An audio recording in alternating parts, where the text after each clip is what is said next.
Welcome to the Global Energy Leaders Podcast, powered by R Squared Global.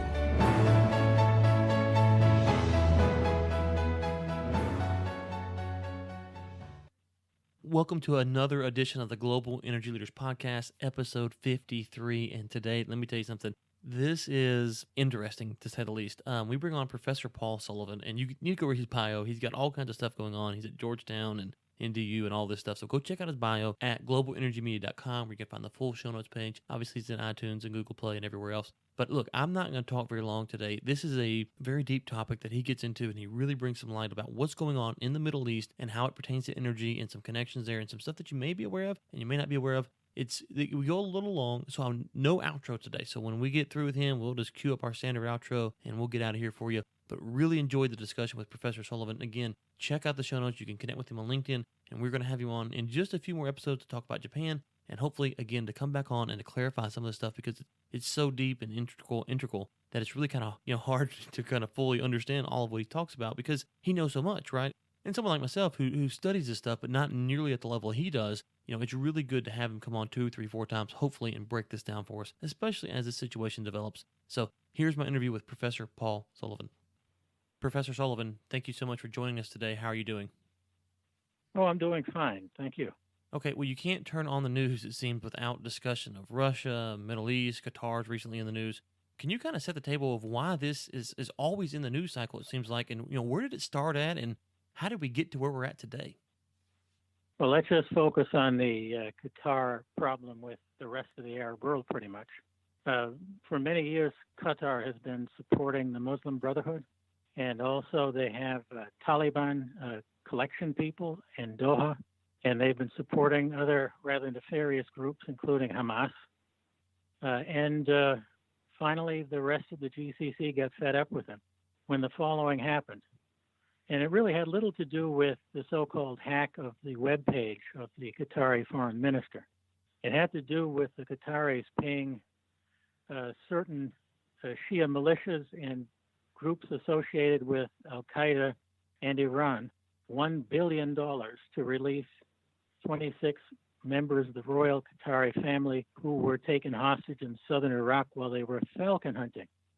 And this kind of sparked the beginning of the end for relations with the rest of the GCC, because the UAE and Saudi Arabia, Egypt, and many others consider the Muslim Brotherhood and actually register them as terrorist groups. We haven't registered them as that yet. We should. These guys are up to no good.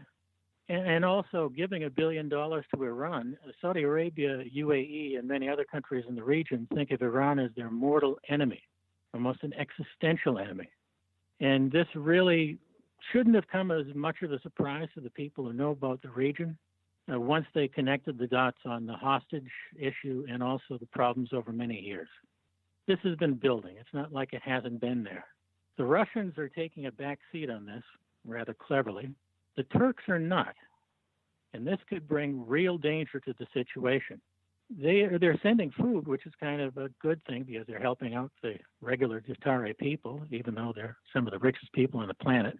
But also they're going to be sending troops, which kind of blocks a whole sense of what negotiation may happen on this. It also brings a militaristic viewpoint to a solution. And Turkey's military is quite strong in the region. The only military that could really challenge them are the Egyptians. And if that ever comes to effect, we are in deep trouble. The Egyptian military is mostly anti-Brotherhood. The leadership of Turkey is Brotherhood. It's Muslim Brotherhood. So I have a question for you. A couple questions, Yes. actually. Okay, so you said a lot of stuff there that I want to circle back around to. So you said that a lot of these Middle Eastern nations have the Muslim Brotherhood as a terrorist group, but we don't in the States. So can you break down why we haven't, and are we kind of alienating some of our allies and friends in the Middle East by doing this? Actually, we have been, and this goes back quite a bit. And what really sparked off the tensions between Egypt and the United States in particular was when Mr. Morsi, a Muslim Brotherhood member, became the alleged elected president of Egypt, and I have questions on that.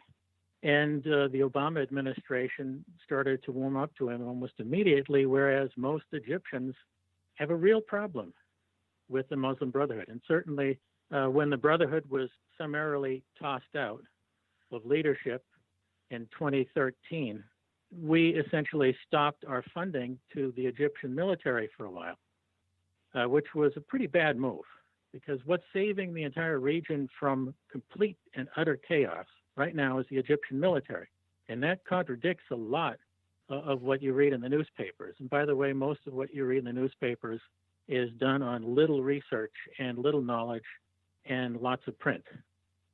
No, we've discussed that on this show before, is that, we bring on experts like yourself to talk about topics. And, it's so funny. You get such a unique and deep perspective when you sit down, take 15 minutes and 20 minutes on this show like we do, talk to an expert, and you can hear just the depth and the wisdom that you bring to this conversation, because this is something that you study and you research a lot more often than a reporter who's got to put out a blog or post something on a daily basis. So, no, we've kind of delved into that some. Now, one of the things I'm curious about is, you talked about Turkey might enter this discussion, and that could be a problem. From an energy standpoint, let's just kind of step back and say, what are some of the pitfalls we could see here? Because you have OPEC that's in that area, obviously. Then you have the Saudis, which are looking to put their IPO on Saudi Aramco. And then you talk about there might be some trouble with Turkey and Egypt. And it just sounds like we could potentially get to a spot to where we could see an oil shortage potentially if stuff goes really bad. Well, yes, but I think we should focus in on liquefied natural gas at first, if you don't mind me doing that. Please do. Yes, Qatar is the largest exporter of LNG in the world. It controls pretty much between 25 and 30% of the market. Most of their LNG goes to Asian countries. The most vulnerable is South Korea, but also vulnerable are Japan, Taiwan, China not so much because they have other sources of energy. And India uses Qatar almost exclusively as a source of LNG. And Qatar also sends a bunch to the European Union, whatever that may end up being. Right. And the British, about 30% of their LNG imports come from Qatar. So Qatar is a giant in LNG for now. That's going to change in the future, but I don't think fast enough if this thing goes south very quickly.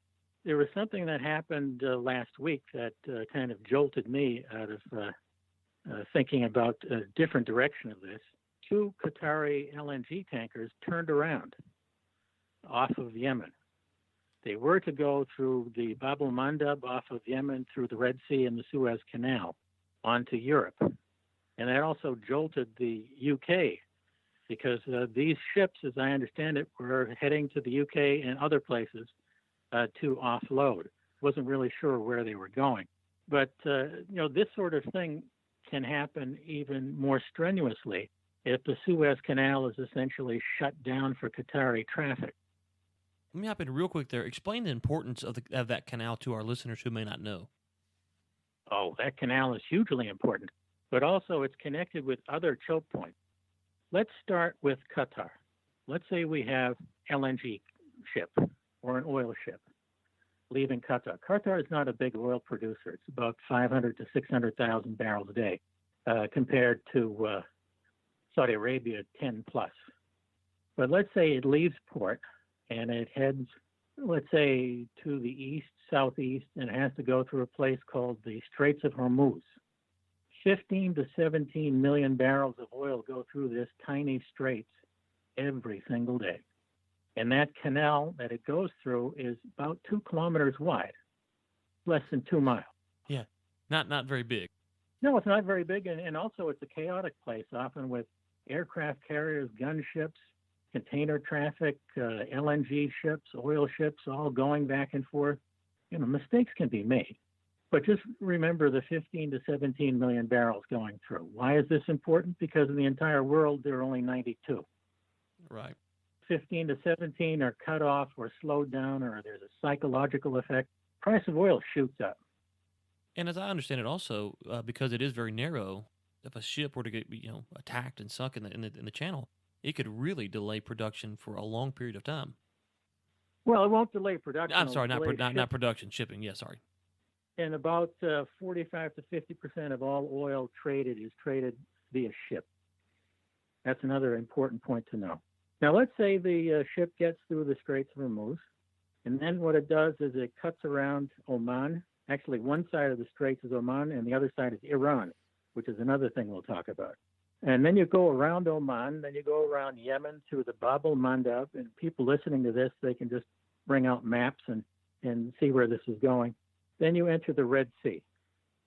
And as you move up the Red Sea, you contact the people in the Suez Canal Authority saying, I'm coming through. If they say, no, you're not, then you're going to have to figure out another place to sell your oil and your LNG. The greatest increase in energy traffic through the Suez Canal has been LNG over the last 10 years, and mostly Qatari, going from south to north. So this gives you an indication of the vulnerability of Europe, because once you get through the Suez Canal, you're in the Med.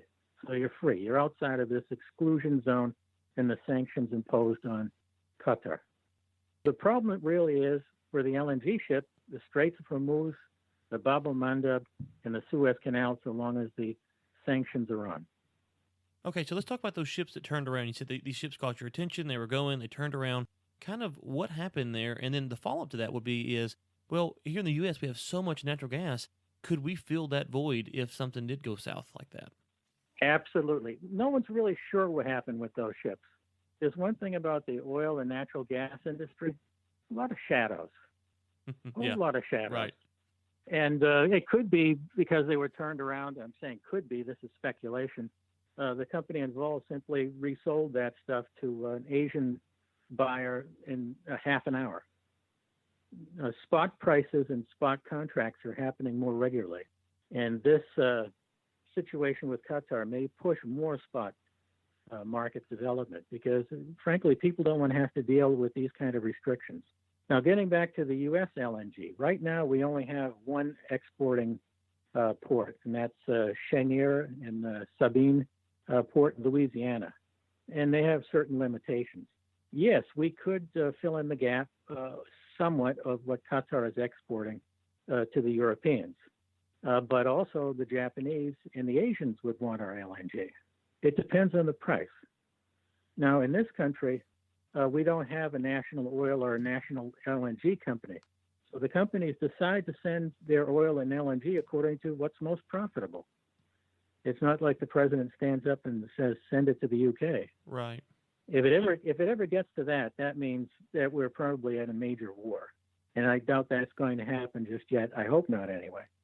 Hey, I was just saying, well, one of the things that you brought up there is, since we don't have a state-owned oil company here, you see that natural gas is really just a byproduct in some of these plays, especially like the Permian. You'll see it being flared off and stuff. So I do think it would be interesting if you saw a natural gas resurgence as far as price goes. You could see some of these plays inside the U.S., like the Haynesville may come back really booming like it was almost a decade ago now. And you could really see a shift in how we do stuff. But I'm curious, do we actually have the infrastructure to handle? We're not in an oil boom right now, but we're at a decent price, a decent price at oil and, or not LNG, but a natural gas boom. Well, that's a big, big point. And this is one thing that the president is doing right these days.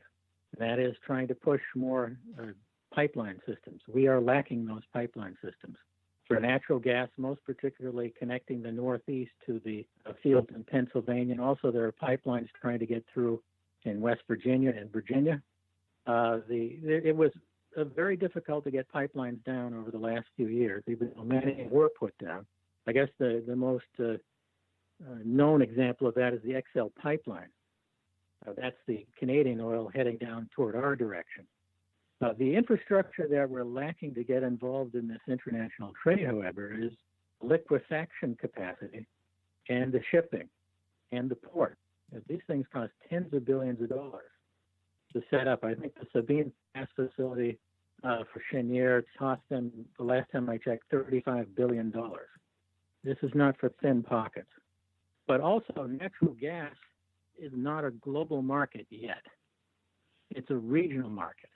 The market that we're facing, given the global infrastructure for liquefaction and regas plants, is broken down into the Pacific Basin, the Atlantic Basin, and a couple of other places. But mostly it's Atlantic and Pacific, and in the Pacific it's traded most. Now, if the U.S. LNG producers really wanted to target this huge Asian market, that's where the growth is.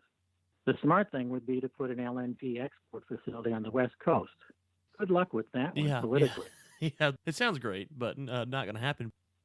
We'll get back to the interview in just a second, but first, let's hear from our sponsor. For over 20 years, R Squared Global has served the energy and infrastructure industries. With offices in Texas, Alabama, and Louisiana, R Squared Global offers engineering, survey, right-of-way, and GIS solutions. For more information, please visit www.gor2.com. You mentioned the West Coast there, and I'm curious, with Mexico's energy reform, could we see maybe a Mexico LNG plant on the West Coast? I would say there's a very good chance of that. Also, they have a Permian basin themselves. Right. And if they invested properly in their natural gas and oil fields, they could be a much bigger exporter of oil and gas. And also they could benefit, let's say, Baja California, set up an LNG export facility. And it could be that we could pipe the gas down to them if that cross-border pipelines going through.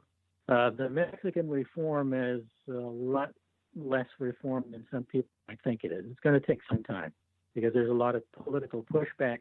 And also, Pemex is really not a very well-run company. You're right. We talked about that. I have another podcast, the Texas Oil and Gas podcast, and so we get into the Mexico stuff quite often. And one of the things that we said on there is, it sounds very, I think when the reforms came down, people kind of went down there thinking, okay, we're about to gold rush this thing. And so far, we're seeing some contracts that are coming through, but no one's really sure exactly how these contracts will be played out, how they will be litigated. And so I think we're still kind of early on to see how all that's going to play out. But I'm opportunistic, probably another 5-10 years before we really see how that reforms will take place. But I want to go back to the Middle East here just for a second. So we've kind of talked about it and said, okay, here's kind of some of the problems that we're seeing. Here's some potential scenarios. Here's where the U.S. could step in, even though there may be some short-term gap solutions, not really long-term. We don't have the LNG ports. You mentioned Iran. And one of the things that's always kind of struck me is, as you look at the Middle East, you've got Saudi Arabia, you've got Iraq, you've got Iran, you've got Turkey, and trying to understand how they get along and how what countries like each other and why they do and why they don't. Could you kind of give us maybe a 30,000-foot view? You said Iran is kind of the mortal enemy earlier. Why is that the case? Well, Iran has been trying to develop its hegemony in the region over the last few years. It's been stirring up trouble in the southeastern part of Saudi Arabia, where most of the oil fields are, including a massive field called Ghawar that's the size of Pennsylvania, 300 meters deep. That's a big oil field. Yeah. They've also been stirring up trouble in Bahrain. And a lot of the violence in Bahrain is actually instigated by the Iranians. They're supporting Hezbollah in Syria. They're supporting Hezbollah in Lebanon. They're supporting other Shia militias in Iraq. And I will be very frank, the people who won the Iraq war were the Iranians. What makes you say that? Why do I say that? Yeah, because we opened the door for them to essentially have a Shia state in the southern part of Iraq. And that's where most of the oil fields are, and it's been pretty much a vassal state, a puppet state of Iran. The only part of Iraq that is not essentially run by the Iranians are the Kurdish territories in the northeast. And then there are a fairly lowly populated area in what was unfortunately called the Sunni Triangle, near Tikrit and heading toward the Jordanian border. The Iranians are very aggressive in the region. They have gone kinetic at times. Also, there's the Republican Guard Force and General Soleimani. People listening in want to look this guy up. He's one of the baddest dudes in the Middle East. The Shia-Sunni split started way back soon after the passing of the Prophet Muhammad. Some people thought that Ali, who was direct relation to him, should be the next caliph, or the head of the Muslim Ummah, the group of people who are part of the Muslim world. But it was actually voted in. A fellow named Abu Bakr became the next caliph because the elders decided he had more age, more interest in solving some of the problems that Muhammad wanted to solve, and many other things. It's a very complicated history. But over the years, the tensions have built and waned and waxed and become more difficult.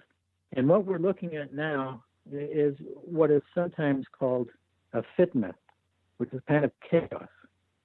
That's an Arabic word.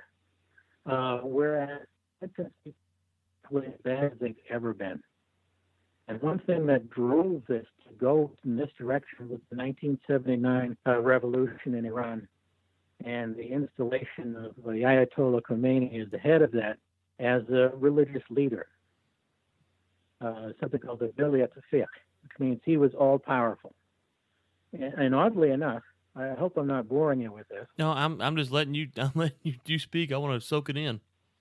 Well, what's going on here is this fellow, the Ayatollah Khomeini, flipped Shia philosophy and governance upside down backwards.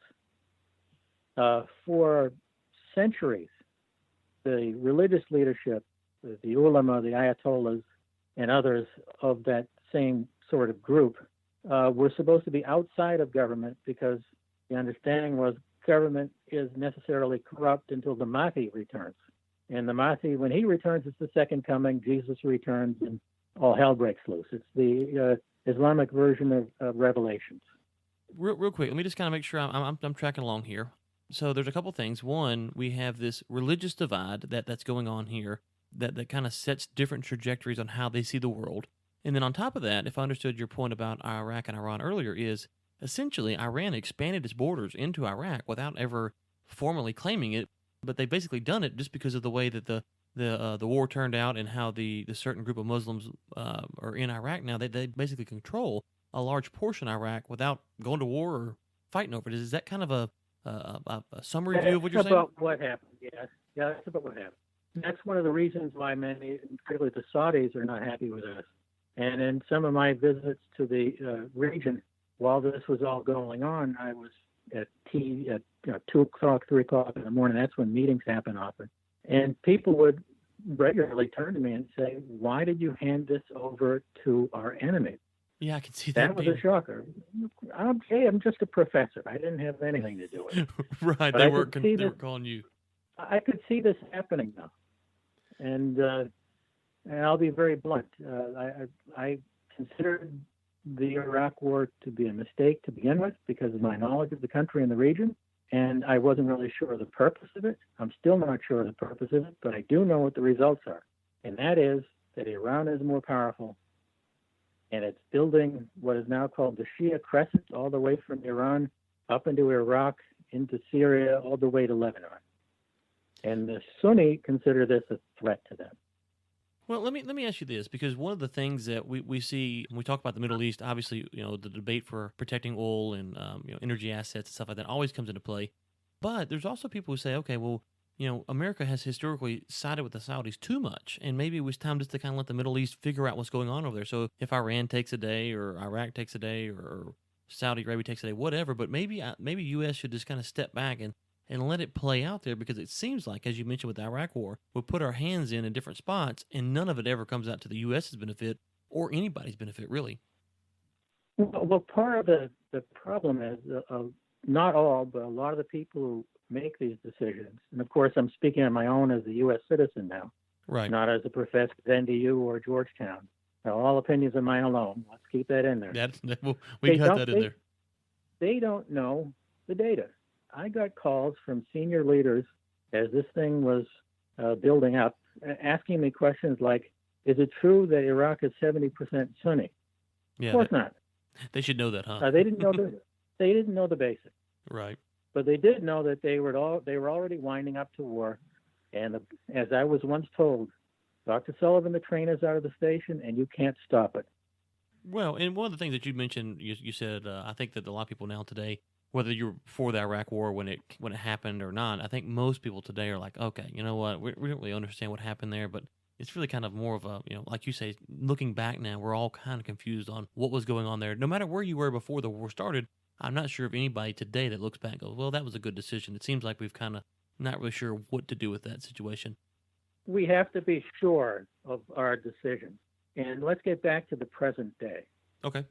Qatar has the largest U.S. air base outside of the United States. It's called Udeid. We have 10,000 of our service people there and a whole bunch of contractors. It's right in the middle of this business right now. And this base is used for strategic maneuvers and other things in the region. It's very important to us. So on the one hand, we don't want Qatar to be part of supporting terrorists. clearly against our interests. But what do we do with this base? This is a huge question. And a huge amount of money went into that effort and so forth. And we have the Fifth Fleet in Bahrain. Again, we don't have a particularly light footprint in that very small area. If you take a look at the map of the Arabian Gulf, you'll see Qatar and Bahrain, two very small places, but also two very important places for U.S. national security.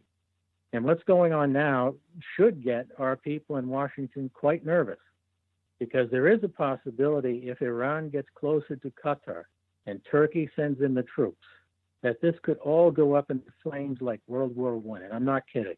Right now, I would put it at about 10 to 15%, because I think sharper and rational minds may walk in and from all the countries around and say, wait a minute, we have to pull back from this. But as soon as the Turkish troops get involved and Iran starts, as they already have, with maneuvers with warships in the Gulf in the area of tension, mistakes can be made. Right. And also there are mutual defense agreements, if you remember your World War I history. And that's what started the whole thing off. A prince gets shot and killed, and then all kinds of mutual defense agreements kick in. I'm not putting this as a high probability, but if this does happen in that region, look at the price of oil at $350 or $400. I just want to reset what you said there, because you were very cautious, but to make sure that no one misconstrues it, you said that this is unlikely. It's a 10 to 15% scenario, but... Yeah, it's unlikely, but the tensions are there that may tip it. The ingredients are on the counter, but they're not in the pot. That's kind of what we're saying. They're just sitting there, but they could be put together. Well, yeah, it could. Don't everyone get nervous about this thing going off the edge here? Right. The most likely thing, well, there are a couple of other likelier things that could happen. Qatar backs off after a lot of pressure, but that may not happen either. Or the other side, well, this isn't working, so let's cut back on the sanctions. But I don't see that happening either.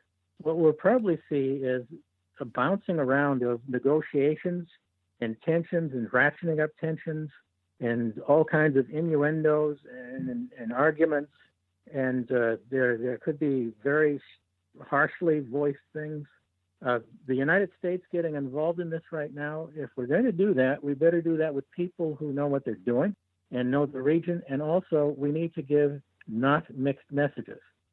And right now, we're giving mixed messages. Yeah.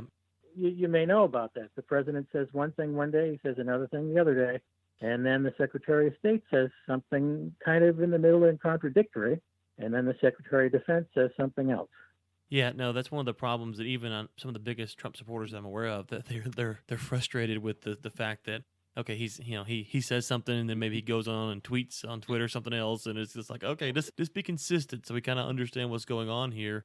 And it's quite, I don't want to get in the whole Trump thing, but it's quite interesting to watch a president who might just undo himself by talking more than he might. And so on this issue, though, right here, it's extremely important for the U.S. government to send a direct message. This is our policy. This is what we're going to do, and this is why we're going to do it. And I can echo your comments there, because one thing you don't want to see is, especially if what you're saying is true, and you're the expert here, so I'm going to defer to your judgment. The potential could be catastrophic. It's unlikely, but we don't want to push it in that direction. We want to send a very clear message. This is what our government stance is, and this is how we're going to tackle this. And we want to bring this to a nice de-escalation as soon as possible. But also, we want to make sure that the funding of terrorism stops. Absolutely. And it seems like, though, I know we're running out of time here, and I got a lot of questions for you, but it seems like, I'll ask you this last question, and we'll get you out of here.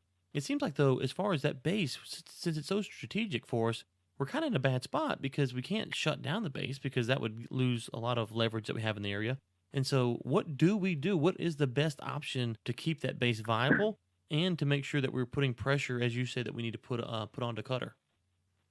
Well, I suppose if I were negotiating this, I would say we can move it to the United Arab Emirates. Just look for a move. And see if Qatar backs off. And you think that they want the base there enough that would be enough pressure to make them, kind of rethink what they're doing? Absolutely, they should. But also, the real pressure is not coming from us. It's coming from the Saudis, the Egyptians, and the Emiratis, and others. And they have good reason to be pressuring. That $1 billion to Iran and extremist groups is not only a direct threat to the Emirates, Saudi Arabia, Bahrain, and Egypt, and countries in the region, it's a direct threat to us. Right. You don't give $1 billion to a militia and not expect them to do bad things. I understand that. I know I'm looking at the clock, and I know you've got to get out of here, and so I don't want to keep you any longer. And you're coming on again, I think, for a few episodes from now to talk about Japan, and so you're extremely knowledgeable. We'd love to have you on as many times as we can get you because you know so much, and you can enlighten our audience, and this has been just absolutely fantastic. In the meantime, before we get you back on, where can audience members find you if they say, hey, I want to know more about this stuff, I want to follow what he's saying? Do you have spots that maybe they can connect with you and follow your work? Well, I really don't do that, but I suppose just listen in the future here or just Google my name because I'm often in the press. I don't use Twitter. I don't use Facebook. I am on LinkedIn, and I register some of my work on that. Okay. But given some of the jobs that I have to be cautious Sure. with my wording and also with what information I share. But another thing to understand, I'll leave it at this for your listeners. When we're in a situation like this in the GCC, and this used to be the most relatively peaceful area in the region, and it's so vital to pick your words carefully and to show the right body language when dealing with this situation. Things can really go off the wire if we don't handle this properly. And I don't mean just we, the United States. I mean we, the entirety of the people who could add to a better solution than this than what's happening right now. You know, absolutely. That's such a great point because I was at a conference event 4 or 5 months ago, and they had a speaker there who's an international negotiator, and he talked about the importance of, if you're an American, you do this, this, and this, and you think that's how you negotiate. Well, if you go to country, A, B, or C, they may do stuff completely different. And so learning how to interpret signs and body languages and wording can break apart a negotiation where both parties might have had, good intentions, but just because different cultures sending potentially mixed messages could be catastrophic. That's an interesting perspective that sometimes we don't think about, and we have a global audience here, so that's a good perspective for all of our listeners to remember that when you're dealing cross-cultural, you got to be really careful on how you interact because what's funny to me and you may not be funny to someone else, and so that's a good point there. There are also words that we use here regularly that would not be understood over there. Right. And also, when you're negotiating with the Saudis and the Emiratis and the Bahrainis, it's not over a beer, it's over a Gulf coffee, which is actually, I think, it being better than a beer because I'm a non-drinker. Right. But there are all kinds of sensitivities across countries. And another important thing, I could speak about this for the next 3 hours, but we really can't. To understand that the Arab region is made up of many different kinds of people, even different languages, Right. different interpretations. And when we have a group in a room, let's say Bahrain, Saudi Arabia, UAE, Egypt, Morocco, Jordan, and a bunch of others in a room to negotiate this, we have to be careful of how we're seen by each and every one. Exactly. Well, look, we will get you back on. I think you're coming on next time to talk about Japan and energy there, and then we'll get you back on again as this situation develops to kind of break it down for us and help us understand what's going on, what's important to understand about these headlines that we're reading. As you mentioned, a lot of the stuff isn't very well researched, so kind of cut through that and understand it from a deeper perspective. But thank you so much. I know you got to get out of here, and you've been gracious. We had technical difficulties to start with and all this, so thank you so much, and look forward to talking to you soon. All right, thank you. Thanks again to Professor Sullivan coming on, and he will be on again shortly, and that is it for today. The Global Energy Leaders Podcast is produced by Michael Sims and Chris Prine. Chris Prine also serves as editor for the Global Energy Leaders Podcast. Until next time, keep climbing. Thanks for listening to the Global Energy Leaders Podcast, powered by R2 Global.